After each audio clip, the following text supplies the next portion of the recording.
Você acorda às 11h30 da manhã. De novo.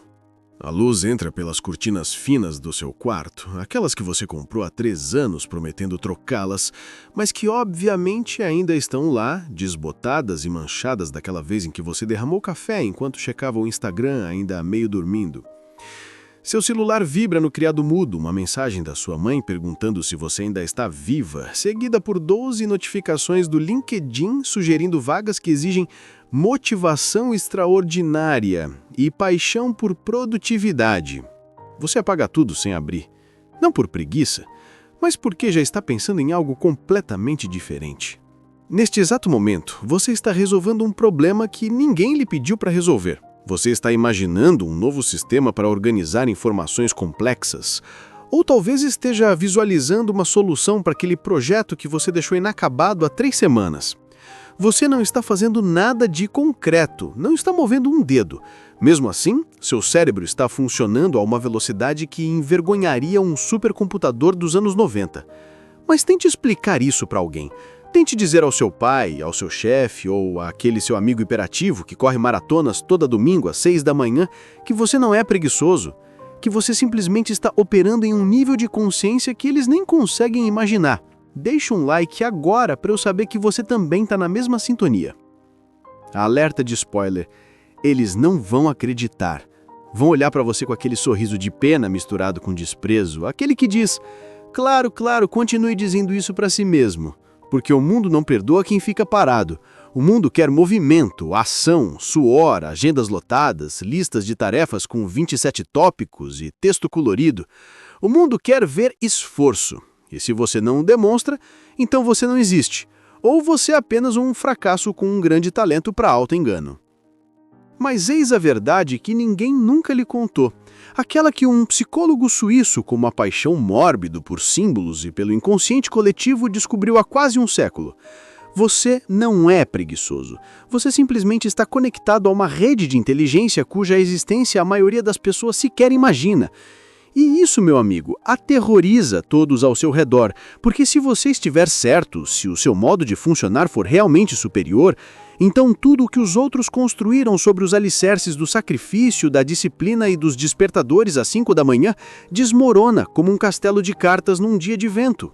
Bem-vindo ao clube mais incompreendido da história da humanidade, o clube dos gênios preguiçosos, ou melhor, daqueles que a sociedade chama de gênios preguiçosos, mas que na verdade são indivíduos que acessam dimensões da mente humana que exigiriam um doutorado só para serem explicadas adequadamente. Você está pronto para descobrir por que todos te temem? Prepare-se, porque esta história mudará completamente a forma como você se vê, e mais importante, a forma como você vê todos aqueles viciados em trabalho que sempre te fizeram se sentir inadequado. Começamos por um fato incômodo.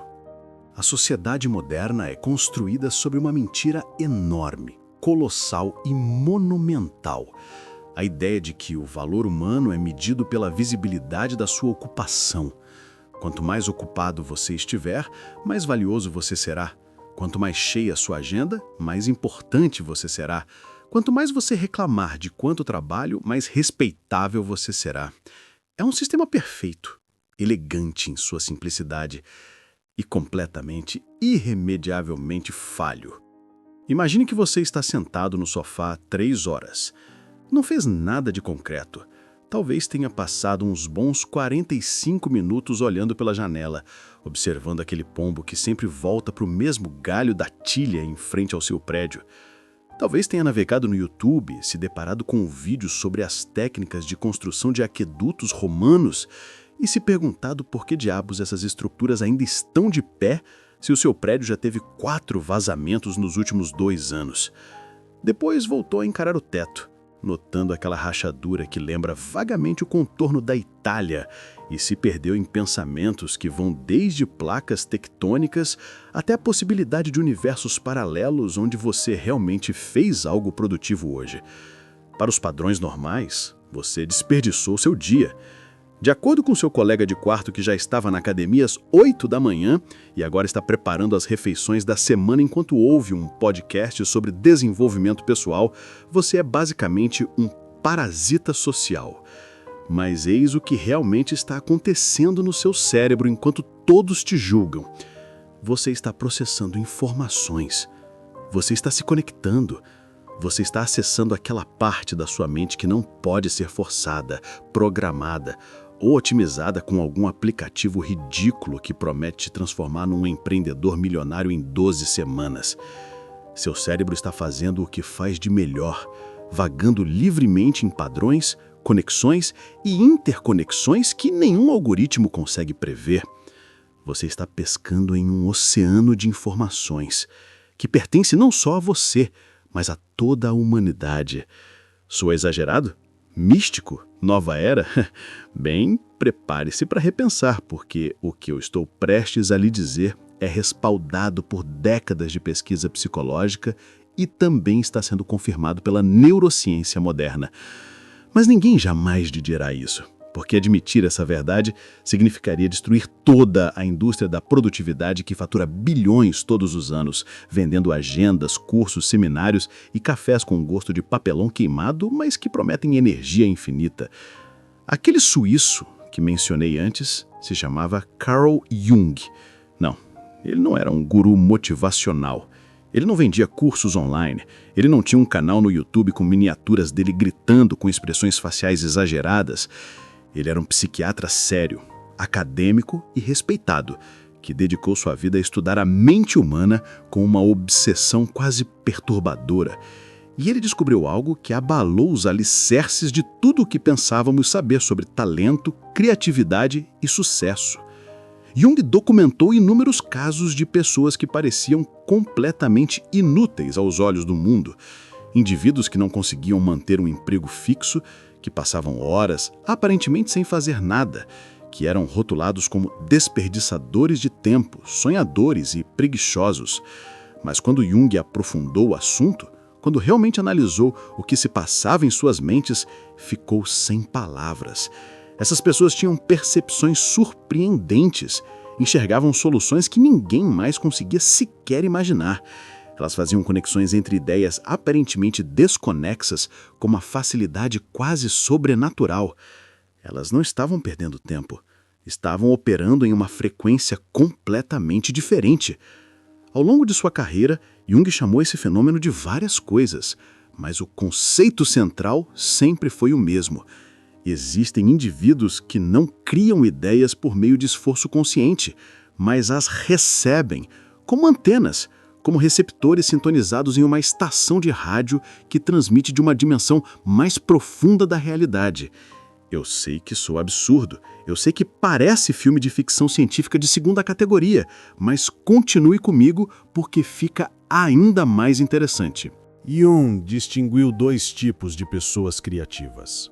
O primeiro tipo, que ele chamou de artista psicológico, trabalha com o material de sua própria experiência pessoal. Essas pessoas pegam suas emoções, memórias e observações do mundo e as transformam em algo novo. Esse é o tipo de criatividade que todo mundo entende. É previsível, compreensível e reconfortante. Depois há o segundo tipo, que Jung chamou de artista visionário. E é aqui que as coisas ficam estranhas. O artista visionário não se inspira em sua própria experiência pessoal.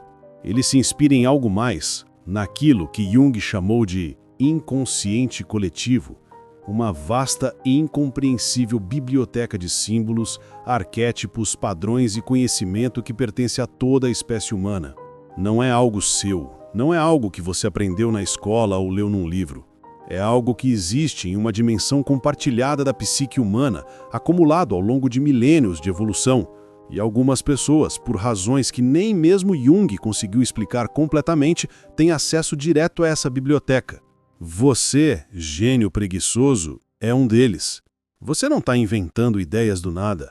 Você está baixando informações de uma fonte que a maioria das pessoas nem sabe que existe. E isso requer algo muito específico: silêncio. Imobilidade. O que todo mundo chama de não fazer nada. Pense em quantas vezes as suas melhores ideias surgiram quando você não estava ativamente tentando tê-las. No chuveiro, durante uma caminhada sem rumo, naquele estranho momento entre o sono e a vigília, quando o seu cérebro ainda não está totalmente ativado, mas já está desperto o suficiente para registrar pensamentos. Enquanto você encarava o teto na escuridão do seu quarto, às 3 da manhã, sem conseguir dormir, mas estranhamente lúcido. Esses não são momentos de coincidência. São aqueles momentos em que a sua mente consciente, aquela parte de você que tenta controlar tudo, se afasta e abre espaço para algo mais. Jung observou que a verdadeira criatividade não vem do ego, da parte consciente e racional da mente, ela vem das profundezas, do inconsciente. E acessar o inconsciente requer exatamente o oposto do que a cultura da produtividade prega. Você não pode forçá-lo, você não pode planejá-lo, você não pode colocá-lo no Google Agenda entre responder e-mails e reuniões de equipe. Ele emerge quando quer, no seu próprio ritmo. E tudo que você pode fazer é criar as condições certas para que isso aconteça. É por isso que você parece preguiçoso. Porque você está instintivamente criando essas condições. Você está protegendo seu espaço mental de todo o ruído, distrações e exigências desnecessárias que a sociedade lhe impõe a cada segundo de cada dia. Você não está evitando o trabalho. Você está preservando algo infinitamente mais precioso, a capacidade de pensar de uma forma genuinamente original. Mas ninguém entende. Sua família acha que você é um fracasso. Seus amigos hiperativos olham para você com uma mistura de pena e irritação. A sociedade te rotula como sem ambição, desmotivado, um desperdício de potencial. E o pior, você provavelmente está começando a acreditar nisso também. Porque é difícil resistir quando todo mundo ao seu redor diz que tem alguma coisa de errado com você. Mas eis a verdade que Jung descobriu e que mudou tudo. O problema não é você. O problema é que a sociedade moderna inverteu completamente as prioridades. Decidiu que a atividade é mais importante do que os resultados, que parecer ocupado é melhor do que ser eficaz, que fazer muitas coisas medíocres é melhor do que fazer uma coisa excepcional. E construiu toda uma cultura em torno desse absurdo. Quer saber por que a sociedade tem medo de você? Não porque você seja inútil, mas porque você representa uma ameaça existencial para todo o sistema deles. Se você tiver certo, se a sua abordagem funcionar melhor que a deles, então eles terão desperdiçado as suas vidas.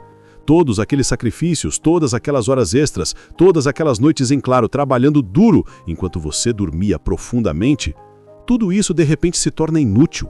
E ninguém quer admitir que estava tão errado por tanto tempo, tão completamente.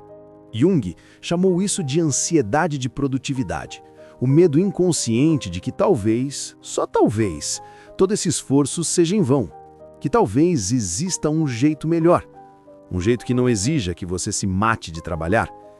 E você, simplesmente por existir, é a prova viva dessa possibilidade. É por isso que eles te odeiam.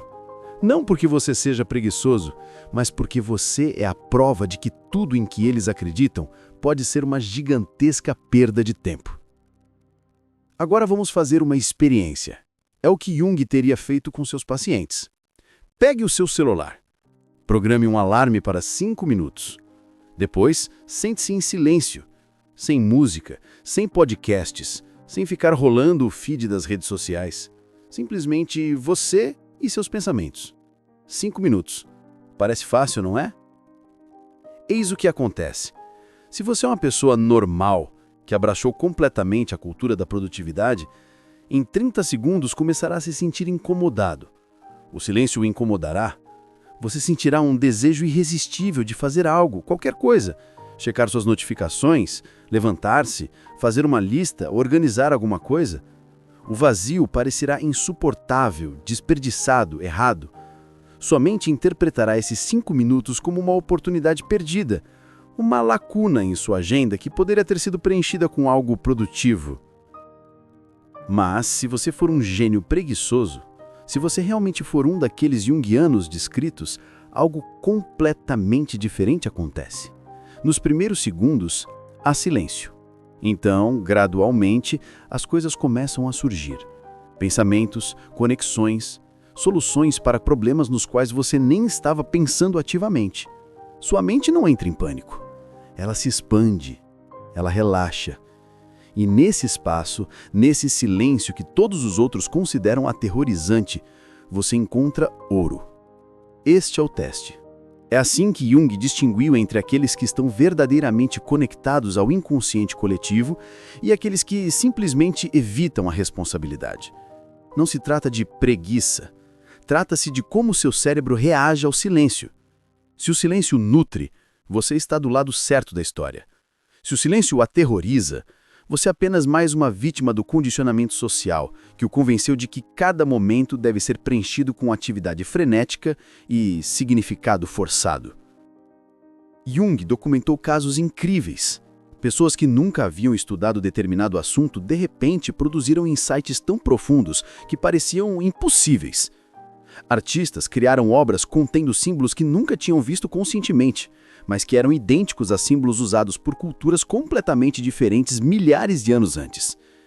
Inventores enxergavam soluções completas em suas mentes, já formadas, como se estivessem baixando-as de algum lugar, em vez de construí-las peça por peça. Não era mágica, não era misticismo, era acesso.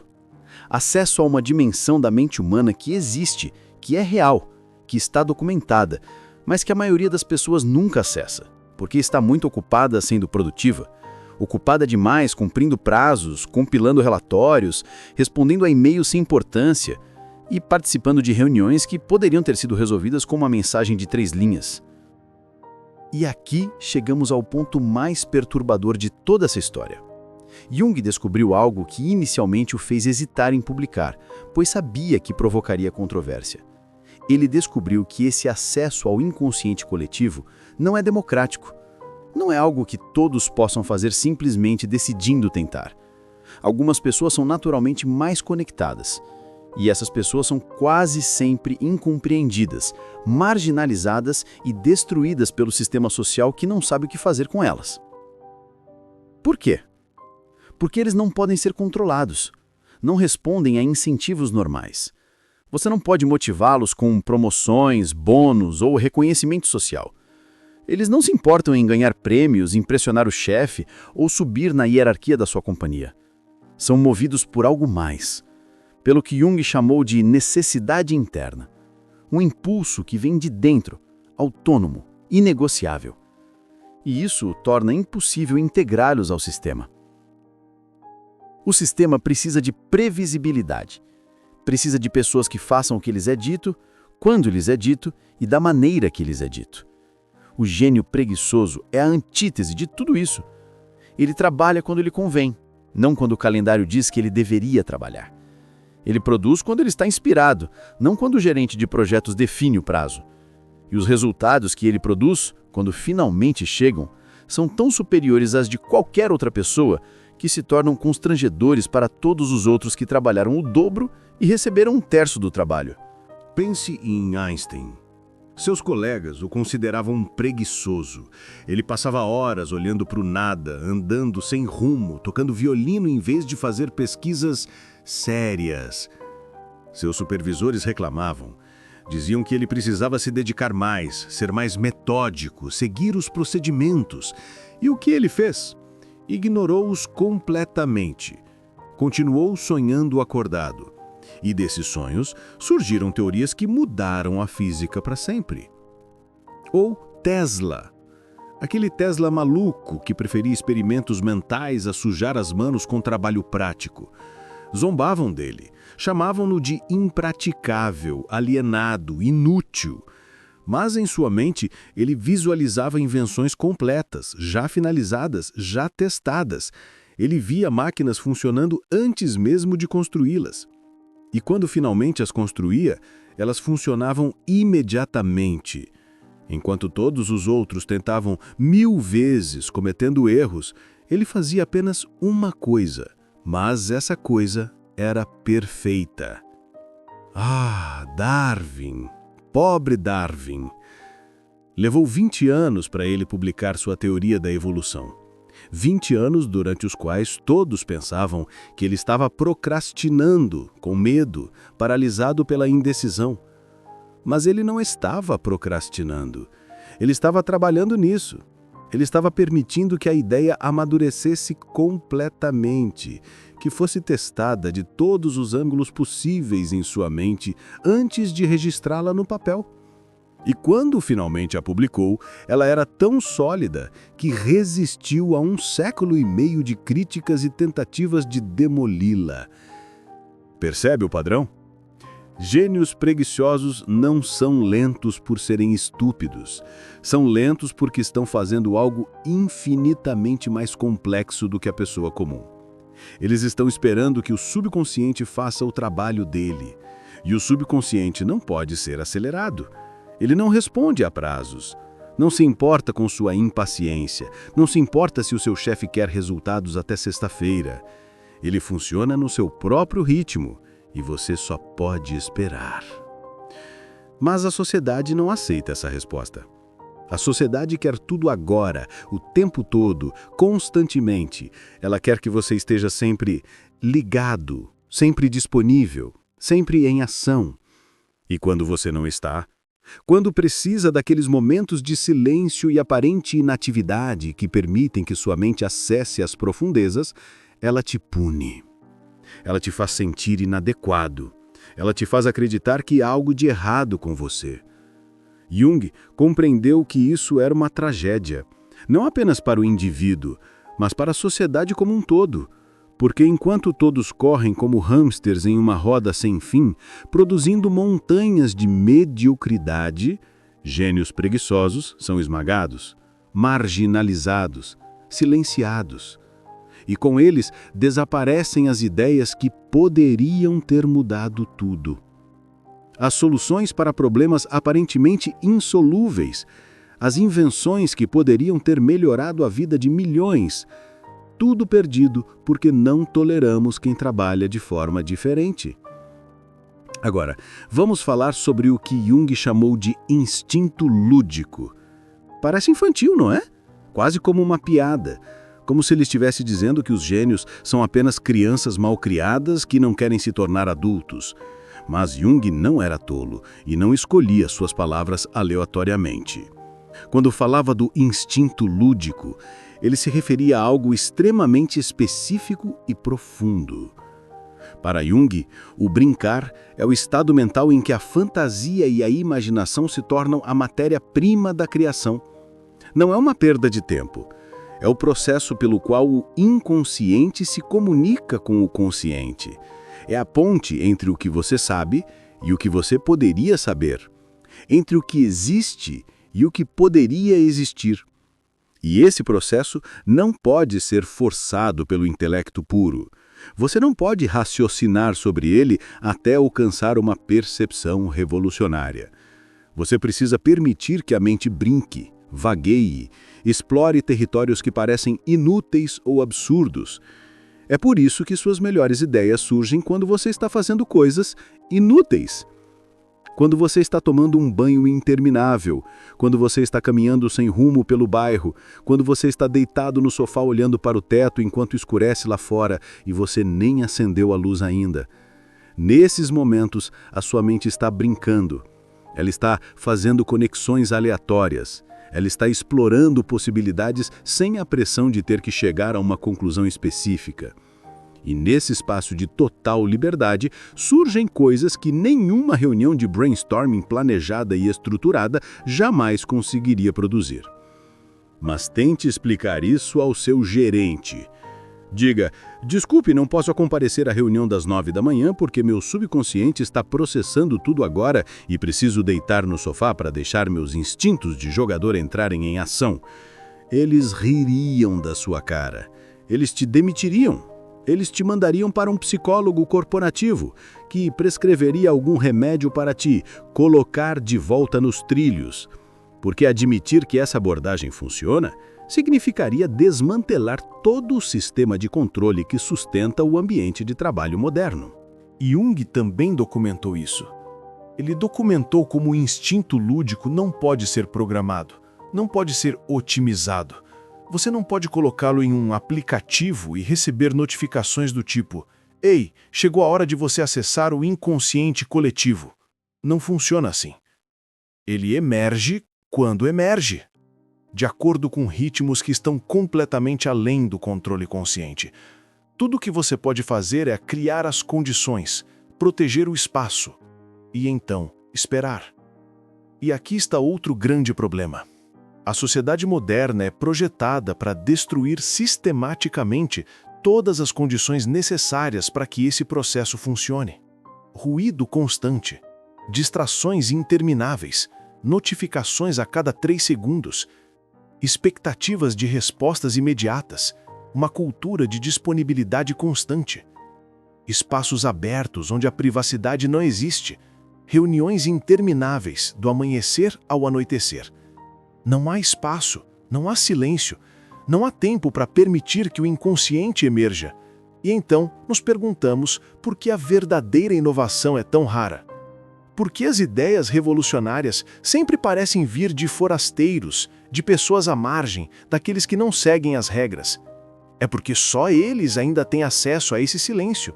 Só eles ainda protegem esses espaços vazios que todos os outros preencheram com barulho e frenesi. E a sociedade os odeia por isso. Chama-os de preguiçosos, improdutivos e irresponsáveis. Mas na realidade, teme-os. Teme-os porque representam uma alternativa, uma possibilidade diferente, uma forma de ser humano que não exige sacrificar a própria sanidade no altar da produtividade.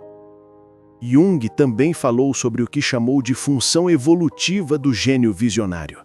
Ele não estava apenas descrevendo indivíduos estranhos, estava identificando um mecanismo evolutivo da espécie humana. Segundo Jung, enquanto a maioria das pessoas trabalha dentro de sistemas existentes, mantendo-os e otimizando-os, os gênios visionários acessam algo completamente diferente. Eles acessam o que ele chamou de conteúdo transpessoal.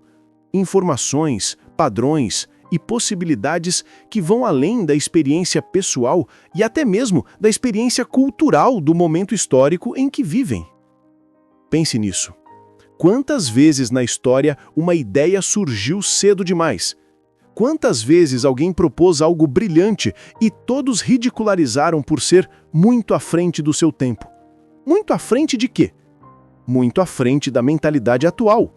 Mas se essa pessoa estava acessando o conteúdo transpessoal, padrões arquetípicos do inconsciente coletivo, então ela não estava pensando em termos do seu tempo. Ela estava pensando em termos da evolução humana como um todo. Ela estava enxergando para onde a espécie poderia ir, não onde ela está agora. E isso é assustador para todos os outros, porque significa que os gênios preguiçosos não estão trabalhando apenas para si mesmos. Eles estão trabalhando para a humanidade futura. Estão preservando conexões com formas de conhecimento que podem ser úteis daqui a 10, 50, 100 anos. Estão mantendo abertas portas que a sociedade tenta desesperadamente fechar porque não entende para que servem.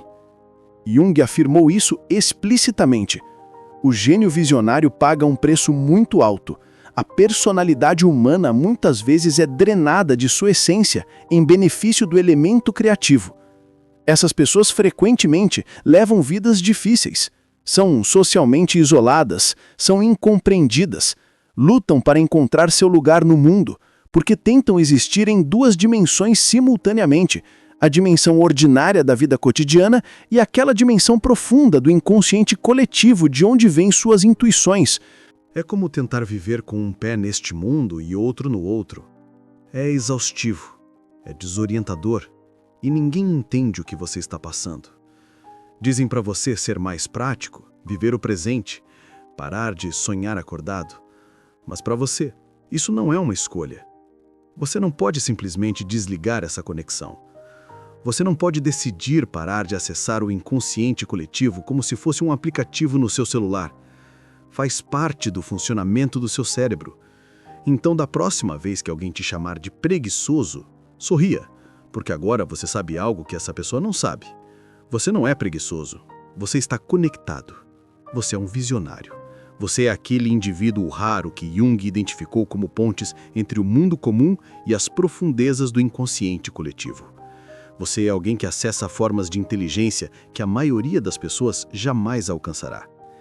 E essa conexão, essa capacidade de acessar o inconsciente coletivo pode ser exatamente o que o mundo precisa. Portanto, seja fiel a si mesmo. Proteja seu silêncio. Honre seu ritmo. Se este vídeo dissipou ao menos 1 milímetro da culpa que você carrega sempre que alguém faz você se sentir inadequado por não ser produtivo o suficiente, então faça 3 coisas por mim. Primeiro, clique no botão curtir como se fosse o seu despertador às 5 da manhã. Segundo, escreva nos comentários: meu silêncio é meu superpoder.